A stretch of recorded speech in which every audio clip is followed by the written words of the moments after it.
Hello my friends, welcome back to the channel Ashish sir. आज के इस वीडियो में हम बात करने वाले यूजीसी गाइडलाइंस के बारे में। तो बहुत सारे स्टूडेंट्स मुझे एक पूछे थे, सर यूजीसी की गाइडलाइन कब आएगी। पहला क्वेश्चन ये था यूजीसी की गाइडलाइन कब आएगी। दूसरा क्वेश्चन ये था कि सर यूजीसी की गाइडलाइन आने से क्या ये डिसीजन चेंज हो सकता है। तीसरा क्वेश्चन था सर यूजीसी की गाइडलाइन हमारे लिए इतनी इंपॉर्टेंट क्यों है। तीन क्वेश्चन के आंसर मैं आपको सिंपल तरीके से देने की कोशिश करूंगा। जैसा कि आप सबको पता है, ऑल ओवर इंडिया के मोस्ट ऑफ द यूनिवर्सिटीज ने अपनी फाइनल सेमेस्टर के एग्जाम कैंसिल कर दिए। महाराष्ट्र की यूनिवर्सिटीज ने भी कैंसिल किया। उदय सामंत सर ने ऑलरेडी जीआर रिलीज कर दिया है कि फाइनल ईयर की एग्जामिनेशन कैंसिल कर दी जाएगी। उद्धव साहब ठाकरे जी ने भी ऑलरेडी डिक्लेयर किया गया है कि एग्जामिनेशन कैंसिल कर दी जाएगी।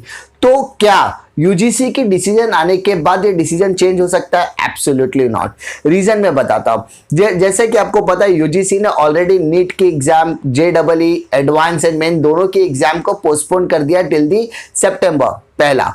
तो सर क्या फाइनल ईयर की एग्जाम पोस्टपोन हो सकती है? नहीं, क्योंकि जितनी भी यूनिवर्सिटीज है जैसे बंगाल हो गई, फिर उड़ीसा, राजस्थान, महाराष्ट्र, तो ये जितने भी स्टेट्स की यूनिवर्सिटीज ने इन्होंने साइमल्टेनियसली डिसीजन लिया है कि हमें फाइनल ईयर की एग्जामिनेशन कैंसिल करें बिकॉज द स्टेट का जो सिचुएशन है वो वहां पर फेवरेबल नहीं है।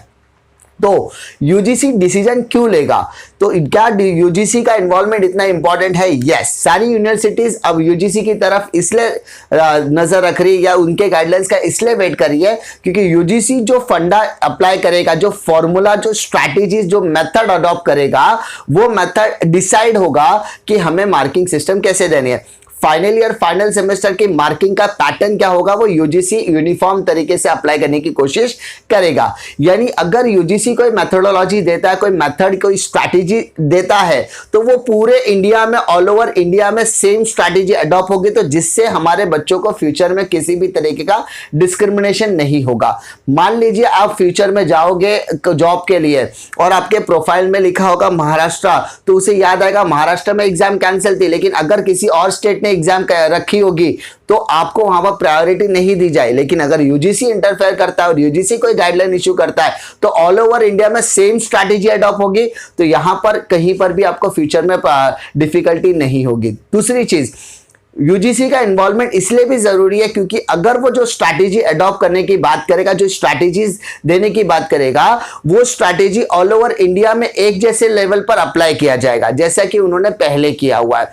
दूसरी चीज, वो जो स्ट्रैटेजीज देंगे उस पर फाइनल ईयर फाइनल सेमेस्टर की भी बात होगी, एटीकेटी, बैकलॉग, ईयर ड्रॉप और रिपीटर स्टूडेंट की भी बात होगी। जैसा कि आपको पता है अप्रैल में जो उन्होंने यूजीसी का गाइडलाइन इशू किया था उसमें भी एटीकेटी बैकलॉग वाले स्टूडेंट के लिए राहत की बात थी, तो यहां पर भी उनके लिए, तो यानी हर यूनिवर्सिटी की नजर यूजीसी की गाइडलाइन पर इसीलिए क्योंकि यूजीसी जो गाइडलाइन इशू करेगी वो बच्चों की सेफ्टी एंड सिक्योरिटी को देखते हुए होगा।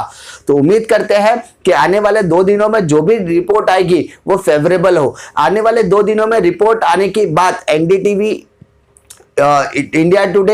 इंडिया टीवी, बहुत सारी न्यूज आर्टिकल्स ने ऑलरेडी कंफर्म कर दिया कि आने वाले 2 दिनों में डिसीजन आ सकता है क्योंकि उन्होंने अपने ऑफिशियल सोर्सेस से। तो उम्मीद करते हैं कि जो भी यूजीसी का गाइडलाइन आएगा वो फाइनल ईयर फाइनल सेमेस्टर के बच्चों के फेवर में ही होगा।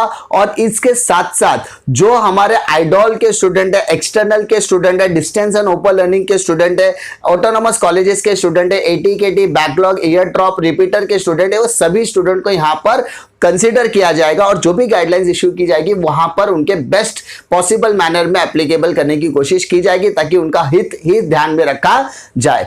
उम्मीद करता हूं कि आपको वीडियो पसंद आएगा। पसंद आया तो लाइक करो, दोस्तों में शेयर करो। इसी तरीके के ऑथेंटिक न्यूज के लिए इस चैनल को सब्सक्राइब जरूर कीजिए। मिलता हूं मैं आपको नेक्स्ट वीडियो में, तब तक के लिए जय हिंद।